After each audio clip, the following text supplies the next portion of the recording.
In this segment, we'll go through some of the advanced or additional features of the program that'll turn you into a power user.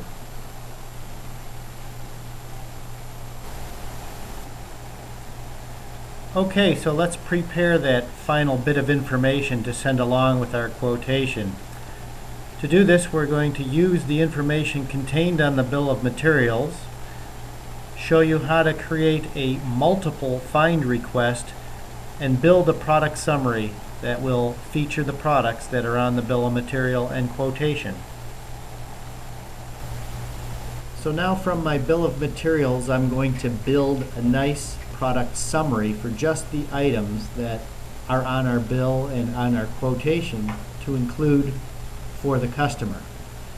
So I'm going to start by selecting a part number for item number 1, right-click, copy that part number, go back to my search results, and now use the Find magnifying glass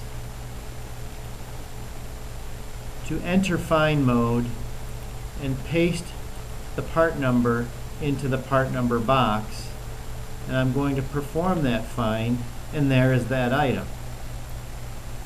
Now I'm going to go back to the bill of materials, repeat this step for item number 2, go back to search results, go up here to records, and where it says modify last find, I'm going to click on that, and it shows the part number that we entered in last time. I'm going to go up here to the request menu, and I'm going to add a new request. So it replicates all the fields, and I'm going to paste my part number into the next part number field, and I'm going to perform the find again. So now I'm up to 2 items. Back to my bill of materials, select my part, copy it, back to my search results, modify my find, add a new find request, paste my part number, perform the find. Now let's view the summary. I have the 3 items in a nice, convenient, summarized presentation that I can either PDF or take a screenshot, attach it to my email along with a copy of my quotation right to the customer. So he has everything that he needs to make a purchase decision. Now I want to just show you another way of getting down to the results that you might want to share with a customer. And a little bit of this is going to require some familiarity with taking a look at what information is presented to you on the screen. So let's just quickly start over. I'm going to begin a new search for a visual device that's a blinking or flashing light. We have 434 results. And if I scroll through here, I have a lot of similar looking items.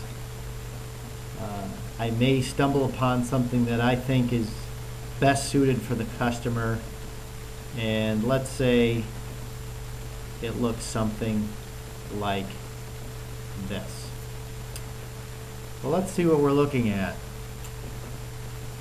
I'm going to blow this up just a little bit to get a better idea. We have our part numbers over here. This says 210411 ... 2104 1104. There's a pattern here. The Pfannenberg part numbers are all arranged by a family. So one of the things I can do is limit this search to these part numbers. By performing a find, I'm going to paste my part number into the part number field, but then I'm going to backspace some of the final numbers of the part number before I perform my find. Now I have 29 hits of the same product family. Let's bring this a little bit more into view. And here we are. I want to refine my search because I know he's looking for something red. I'm down to 8. I'm not quite sure what a good way of refining this any further is going to be, but I do see that this one's explosive area, and I know that's not what he wants. So I'm going to click on this record to activate it. I'm going to go up here to my records field, and I'm going to omit it. But take a look at the shortcut for the keypad. It's the Control T. That can be very helpful here in this exercise. I'm going to omit that one record, scroll around, find these sill devices that I know he doesn't want. I'm going to Control T and get rid of that. Click on this one, Control T, Control T. Now I'm down to 4. Oh, there's various voltages here. I knew he wanted 24 volts, so these came along for the ride. I'm going to get rid of that one, and I'm down to 2 selections that are 24 volts. Oh, another explosive area one. I didn't want that one. So I was able to whittle this down sort of manually by using my omit record command, which has Control T as your shortcut keyboard stroke. Now I just wanted to show you one last layout of the program, and it's called our price list. First of all, the price list is here in the layout menu, and it's just a quick summary of pertinent fields related to the price list. But what we're going to be limited to are the found results. If you want to open this up to all records, just go up to your records menu and show all records. Now we have all records in the database, and we can scroll through and see all the possible choices of Pfannenberg signaling products. This is a little bit of a dead end, or an orphan layout. There are no built-in navigational buttons, but you just need to know that you can change your layout right here. You can go back to the beginning. This is where you will find a button to get you to the price list, and if you click on this and get over there and don't know how to get back, remember to look in your layout menu and just click to where you want to go. So we have a beginning screen, we have a search results screen, we have a search summary or product summary screen, we have a bill of materials, we have a nice pretty quotation, and we have a price list for reference. So here we are back at our initial startup screen, and I want to show you how to utilize the quick item lookup pane.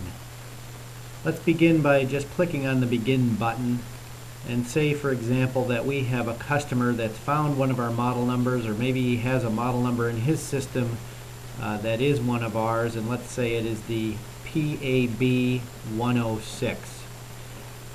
Let's click over here and activate the model description field and enter that into it. PAB space 106. Now it's important to know the syntax of our model numbering. If the space isn't entered in between the PAB and the 106, the searches might not be valid. So let's just click the Find button and see that we have 18 results in our lookup. I can scroll the wheel on the mouse to look through those selections, and I can go up here and click on the Search Results button to be presented in the format that we've already been looking at. From here, I can refine the search, and perhaps the customer knows that he wanted 24 volts DC and a red one. We can execute that refinement. We're down to 2. I look at the descriptions. The differences are, one is UL rated, this is this one here, and I believe that's going to be the one that he's looking for.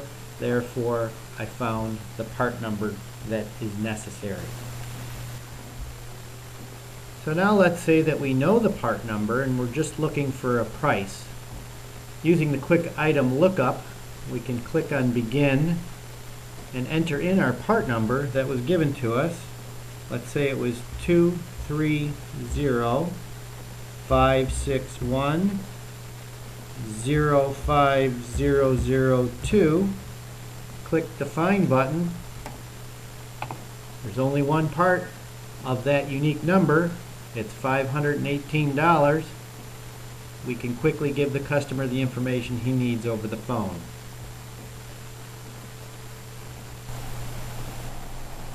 So back here to the beginning again, I just want to show you another way of summarizing product information. Let's just begin.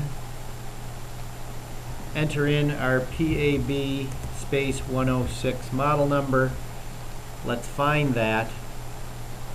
We know we have 18 results. We can look at the search results in our familiar way. We can refine those. But if I go back to the beginning where I was, there's a button here called the price list. And if I view the price list, I have a very condensed summary of all the PAB 106 models. Not much of a description is visible. If I click on the field, it blows it up and I get a little more.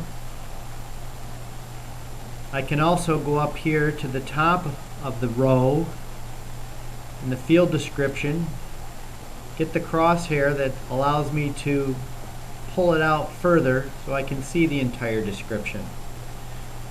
Perhaps if my customer is uncertain what he's looking for, I can print this off or do a screenshot, send it to him, and we can quickly figure out what it is he needs.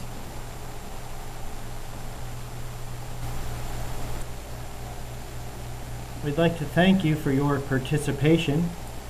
Make sure you visit the download portal to get your database program. And as always, contact us with any questions. Good luck and good selling.